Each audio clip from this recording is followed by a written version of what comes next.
agree with you. You might be surprised by that, Dominic. A large number of people on the News of the World website seem to think that what Carroll's done is absolutely fine. Kirsty. You'll be pleased to know we have Michael Carroll's manager, Sean, on line too. Oh, Sean, good morning. Good morning, Matthew. Good morning. Well, congratulations. You've done a spectacular job managing your client. Yeah, managing Michael or managing his money are two different concepts, I'm afraid. Yeah. So how have you managed Michael then? Well, basically, I look after all his publicity. I've recently started Michael into getting some parts in films, which he did some films last year. Michael has only been signing on for about 6 or 7 months now, and this is just 6 months, right? And simply a temporary measure because he's got no income in cash. Right. And whose fault is that? It's all Michael's. Michael has no. So do you think that's acceptable? Well, I'm sure he hasn't got any ashes to grind. I'm the one with the ashes to grind, OK? I want to know why I am paying my tax to bail him out because he's had no responsibility with his own fortune. Well, yeah, I mean, that's one way of looking at it, Matthew, but you also have to remember that while Michael was spending his money, he was paying 17.5% VAT, which is the tax, supporting other on the crack. Sean, on the crack. He paid VAT on crack? He probably did, yes. Yeah, no, somewhere along the line, this government was probably getting something out of it somewhere along the line. Right. That's called living. We all pay those taxes. We all pay VAT. Yeah. We're all subject to that. So yeah, exactly. And we're all entitled to sign on when we're going through bad times. I mean, Michael's actually made contributions. You have to remember that he was working before he won the money. He was working, he was paying taxes and national insurance, and now he's falling on temporary hard times. He's signing on. I mean, he has got some assets left. He's got an asset which is the famous house, the Grange. Yeah, which he smashed up, therefore devaluing it. Yeah, but he didn't smash it up. But what happened was Michael let some people live in the house and they wrecked the house. And for various reasons, which I won't go into, Michael couldn't live at the house. He's about to sell the house now that he's got back talking with his ex-wife. And he's going to put the money into a business to give him an... Don't, please, Sean, don't let him put any more money into any kind of business. If you're managing Michael, do you work for the Royal Bank of Scotland as well? No, Sean, before we let you go... I just manage Michael as such. Do you get paid? I get paid by the people that write the stories about him. Right, OK. Well, have a great life. Thanks for the call, Sean. Let's have another, please. We have Lindsay on line 3. Lindsay, good morning. Good morning. He's entitled to the dole because he used to work and paid tax. Oh, and he paid VAT. Oh, what to do? Yeah, we all pay VAT. So, it's just not on. It's not fair at all. He shouldn't be entitled to the dole at all. At the end of the day, I mean, there's people like myself. I'm a young woman with 2 young children, my partner, who was horrifically in a car crash 17 years ago. And up until last year was working full-time in absolute agony until his doctor said he couldn't go on anymore. And we have to go through numerous checks every 3 months to make sure we're not benefit frauds.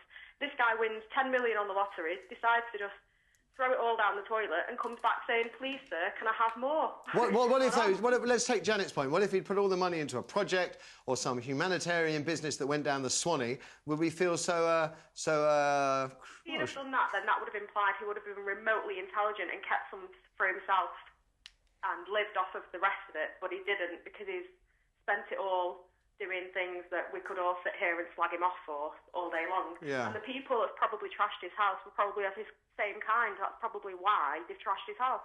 Yeah. Because once again, his intelligence has let him down and he probably gave it away to people that he shares those kind of hobbies with. OK, Lindsay, thank you. That's so nice. We have Mick next on line 1. Mick, good morning. Yeah, good morning, Matthew. Would you give him the dole? No, I most certainly would not. You are giving him the dole, of course, because we're all paying for it. Yeah, exactly. I worked all my life, 28 years, and I find myself now between positions, and this myth that everyone is entitled to the dole is not entirely true. I'm not entitled to a single penny. How come? I've worked since I was 16.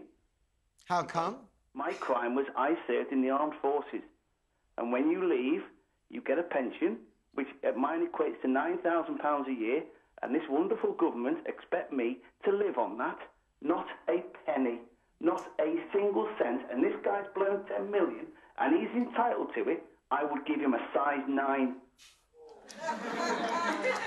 I mean, when you hear that, Janet, it's got a tug at the heartstrings, if nothing else, hasn't it? I mean, how many other and Lindsay's soldiers? story too. But I don't think they cancel out what we're doing for this lad. I really don't. And I do think that, you know, there are certain things that we really object to, and other people's methods of spending their money is top of that list. We always hate it. We're always fascinated by it.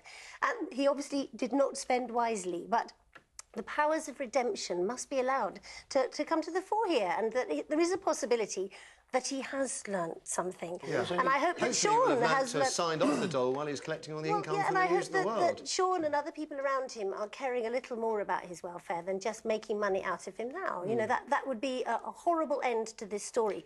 But it still doesn't take away his right. Dominic's comment right at the beginning, which was, you know, the dole isn't working, social security isn't working.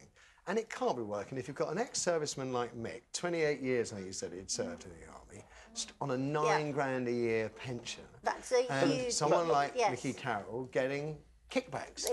The great problem is, though, Janet and Matthew, is that people feel very benevolent when they talk about the dole.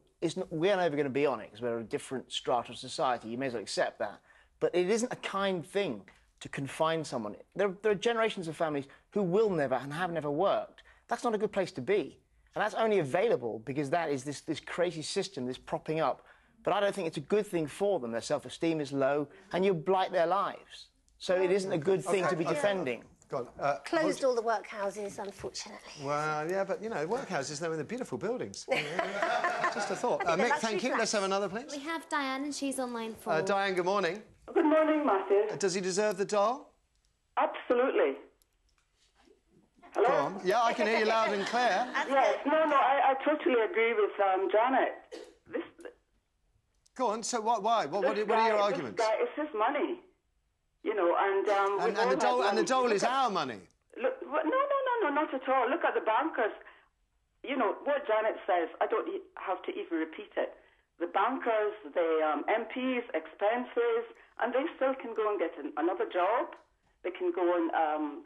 other, what do you call these trusts, funds and all these things. Diane, this chap can go and get another job. Diane, I don't understand what your point is about the bankers. I know bankers that have been made redundant, and they're not getting the dole because they have too much money. They have that right to go. Well, they will only have that money when they have nothing left. And at the moment, they're expected to live on what they've built.